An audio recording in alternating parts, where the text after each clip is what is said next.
একদিকে তীব্র দাবদাহ, অন্যদিকে লোকসভা নির্বাচনের প্রাককালে চলছে রাজনৈতিক পারদ। উষ্ণ আবহাওয়া অসুস্থ করছে অনেককেই। রচনা বন্দ্যোপাধ্যায়ের সঙ্গে প্রচারে বেরিয়ে তার গাড়িতেই অসুস্থ হয়ে পড়লেন বাঁশবেড়িয়া পুরসভার চেয়ারম্যান আদিত্য নিয়োগী। বিধায়ক তপন দাশগুপ্তর গাড়িতে তাকে নিয়ে যাওয়া হয় চিকিৎসার জন্য। হুগলির তৃণমূল প্রার্থী রচনা বন্দ্যোপাধ্যায় শুক্রবার সপ্তগ্রাম বিধানসভা এলাকায় ভোট প্রচারে গিয়েছিলেন। সকালে বাঁশবেড়িয়া হংসেশ্বরী মন্দিরে পুজো দিয়ে শুরু করেন জনসংযোগ। বাঁশবেড়িয়া থেকে ডানলপ কোয়ার্টার পর্যন্ত চলে জনসংযোগ যাত্রা। প্রার্থীর সঙ্গে প্রচারে রয়েছেন বিধায়ক তপন দাশগুপ্ত, অসীমা পাত্র। বাঁশবেড়িয়া পুরসভার চেয়ারম্যান আদিত্য নিয়োগী ও রচনার সঙ্গে প্রচারে ছিলেন। হংসেশ্বরী মন্দিরে থেকে পুজো দিয়ে বেরোনোর পর হুটখোলা গাড়িতে জনসংযোগ করছিলেন প্রার্থী। সেই গাড়িতেই হঠাৎ অসুস্থ হয়ে পড়েন চেয়ারম্যান আদিত্য নিয়োগী। তড়িঘড়ি তাকে তুলে বিধায়ক তপন দাশগুপ্তর গাড়িতে করে নিয়ে যাওয়া হয় প্রাথমিক চিকিৎসার জন্য। জানা গিয়েছে প্রচণ্ড গরমে অসুস্থ হয়ে যান চেয়ারম্যান। চৈত্রের তীব্র দাবদাহ, তাপমাত্রা প্রায় 40 ডিগ্রি। এই গরমের কারণেই হুটখোলা গাড়িতে প্রচার করতে করতে অসুস্থ হয়ে পড়েন পুরপ্রধান। তবে প্রাথমিক চিকিৎসার পর তার অবস্থা এখন স্থিতিশীল রয়েছে। হুগলি থেকে ক্যামেরায় বিশ্বজিতের রিপোর্ট, RGM।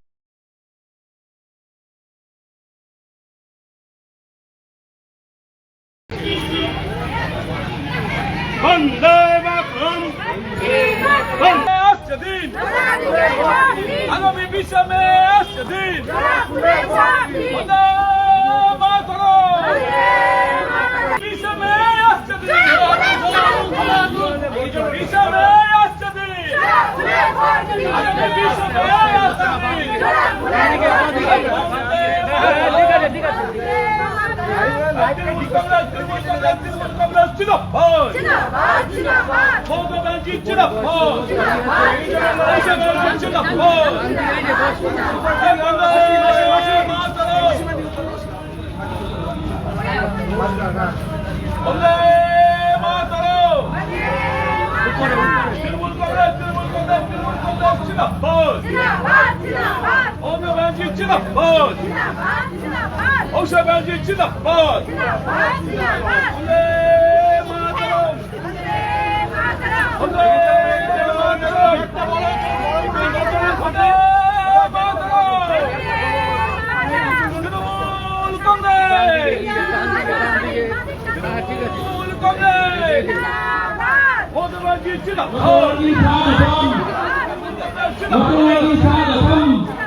আজকে বাঁশবেড়িয়ার হংসেশ্বরী মন্দিরে পুজো দিলেন, তারপর প্রচার শুরু করবেন, কি বলবেন? সুন্দর মন্দিরে খুব ভালো পুজো হলো, এবার প্রচার শুরু হবে।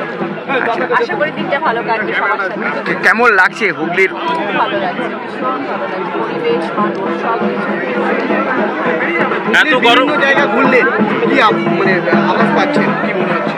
সকল থেকে তো খুব পজিটিভ ভাইবসই পাচ্ছি, সবাই ভীষণ আশাবাদী এবং আমি নিজেও ভীষণ আশাবাদী। দেখা যাক তারপরে কি হয়। কষ্ট কিছু করার নেই, কিন্তু সবাই তো করছে, এত মানুষ কষ্ট করে দাঁড়িয়ে আছে, তাদের জন্য কিছুটা তো আমাদের দায়বদ্ধতা বর্তায়। সবাই এত ভালোবাসা, সবার এত আশীর্বাদ পাচ্ছি, সেটার জন্যই তো আশা।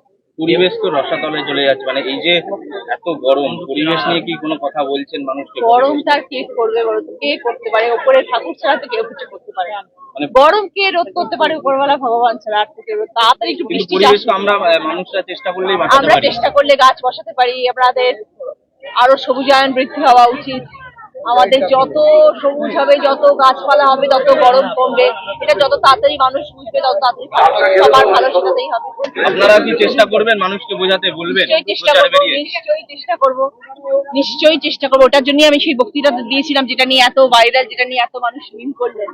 আমার বক্তব্য এটাই ছিল, চারিদিকে এত সবুজায়ন, এত সবুজ, আজকে সিঙ্গুরের জমি, সেই জমিতেই গরুরা চড়ছে এবং সেই জমিতেই গরুরা ঘাস খাচ্ছে, আর সেই জমির ফসল আমরাও খাচ্ছি।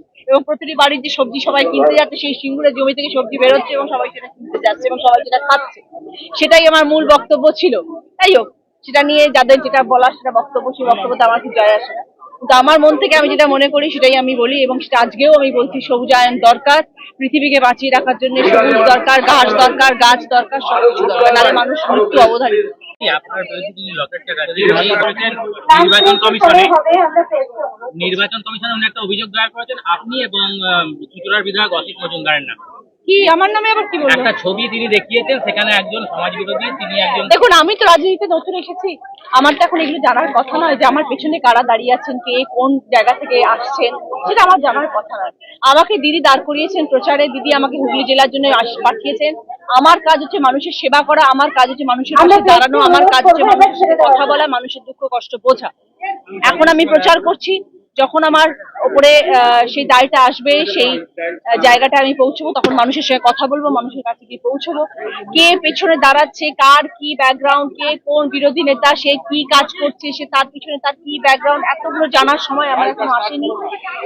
সেগুলো ধীরে ধীরে সবকিছু নিশ্চয়ই আসবে, এবং তখন তার জন্য দিদি নিশ্চয়ই, আর আমি কে, দিদি আছেন, আমাদের জননেত্রী আছেন, তিনি তার ব্যবস্থা করবেন, সবার ব্যবস্থা করবে। যদি কেউ লকেট এবং অসিত মজুমদার একে অপরের দিকে কটূক্তি মন্তব্য দুজনেই করে। দেখুন, এটা তো ইন্ডিভিজুয়াল মানুষের, কিন্তু আমাদের দলের তরফ থেকে কিছু না। না দিদি কিছু বলেছেন, না অভিষেক বন্দ্যোপাধ্যায় কিছু বলেছেন, না আমি প্রার্থী কিছু বলছি। এটা দলের মধ্যে নয়, এটা ইন্ডিভিজুয়াল একজন মানুষ অপর মানুষকে বলছে, সেটা তাদের মধ্যে ছেড়ে দিন, তারাই এটাকে মীমাংসা করবে। কিন্তু এই যে পার্সোনাল অ্যাটাকটাকে, এটাকে কিভাবে দেখছেন আপনারা? দেখো, এটা একদম নিজস্ব পার্সোনাল ব্যাপার। আমি এই ব্যাপারে এই মুহূর্তে মন্তব্য করতে চাই না, কারণ আজকে আমি এখানে প্রার্থী, আমি মানুষের কাছে এসেছি, মানুষের ব্যাপারে কথা বলবো। এটার মধ্যে দলের কোনো ব্যাপার নেই, এটার মধ্যে অসিতদা কি বলছেন, লকেট কি বলছে, তাদের ভেতরে কি গন্ডগোল হয়েছে, এটা আমার মনে হয় তারা মিটিয়ে নেওয়াটা অনেক বেশি বুদ্ধিমানের কাজ। আপনি কি কোনো সমস্যায় ভুগছেন? ব্যবসা ভালো চলছে না, দিনের পর দিন দেনা বেড়ে যাচ্ছে, কি করবেন বুঝতে পারছেন না? তাহলে আসুন হাদিস থেকে এর সমাধান পাই। হাদিসে বর্ণিত তোমরা ধারাবাহিকভাবে হজ ও উমরা করো, কেননা তা গুনাহ ও দরিদ্রতা দূরীভূত করে। তিরমিজি শরীফ হাদিস নম্বর 810, অর্থাৎ উমরা দরিদ্রতা দূর করে এবং আর্থিক সংকট দূর করে। আরও এক হাদিসে বর্ণিত হজ ও উমরা পালনকারীগণ আল্লাহর কাফেলা বা দল, এদের দোয়া ও তওবা আল্লাহ কবুল করেন। ইবনে মাজা শরীফ হাদিস নম্বর 2892। তাহলে আপনি কিসের জন্য অপেক্ষা করছেন? ভাবছেন হাতের কাজগুলো গুছিয়ে নিয়ে তবেই যাবেন? আপনার দায়িত্ব ও কাজ কোনোদিনও শেষ হবে না। হয়তো পরে আপনার অর্থ থাকবে কিন্তু স্বাস্থ্য থাকবে না, অথবা স্বাস্থ্য ভালো থাকবে কিন্তু অর্থ থাকবে না। সুতরাং অর্থ ও স্বাস্থ্য এই দুই থাকাকালীন হজ অথবা উমরা করুন, আর আল্লাহর সন্তুষ্টির জন্য নিজেকে এই কাজে নিয়োজিত করুন। আল্লাহ পাক সন্তুষ্ট হলে আপনাকে আর পরেশান হতে হবে না। একমাত্র তিনিই আছেন যে আপনার সমস্ত সমস্যার সমাধান করতে পারেন। আর আপনার এই স্বপ্নকে বাস্তবে পরিণত করার জন্য আমরা আছি আপনার সাথে, যাতে আপনি কোনো রকম সমস্যা ছাড়াই আপনার উমরাটি সফলভাবে করতে পারেন। আপনি শুধু নিয়ত করুন, আর আমরা আপনার সমস্ত কিছু, যেমন পাসপোর্ট তৈরি, প্যান কার্ড তৈরি, ফটো তোলা ইত্যাদি সমস্ত কিছু আপনার বাড়িতে বসে বানিয়ে দেব, তাও সম্পূর্ণ বিনামূল্যে। এছাড়াও আমরা যে সমস্ত অতিরিক্ত পরিষেবাগুলি দিয়ে থাকি সেগুলি হলো সিম কার্ড, তায়েফ জিয়ারাত, ইহরাম, বিশেষভাবে জামা কাপড় ধোয়া এবং মাথা মুন্ডন একেবারেই ফ্রি। 4 থেকে 5 মিনিটের দূরত্বে কাছাকাছি হোটেল এবং সঙ্গে রয়েছে বুফে সিস্টেমে খাওয়া দাওয়া, ও আপনাদের জন্য বিশেষভাবে সুদক্ষ ট্রেনারের দ্বারা ট্রেনিংয়ের সুব্যবস্থা। আমাদের কোম্পানিতে 3 ধরনের প্যাকেজ রয়েছে, যথা 85,000, 95,000 এবং 1,15,000 টাকা।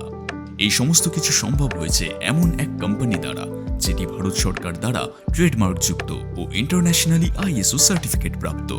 সারা পশ্চিমবঙ্গে আমাদের 47টি এজেন্সি ও ব্রাঞ্চ রয়েছে, যা বেস্ট পরিষেবার জন্য গুগলে 5 স্টার রেটিং প্রাপ্ত। কোম্পানির এই সাফল্যের পিছনে রয়েছে কোম্পানির ম্যানেজিং ডিরেক্টর শেখ উজির আলী সাহেবের অক্লান্ত পরিশ্রম এবং তার নেক ও বিশুদ্ধ চিন্তাধারা, যিনি সকলের কাছে আলিদা নামে পরিচিত।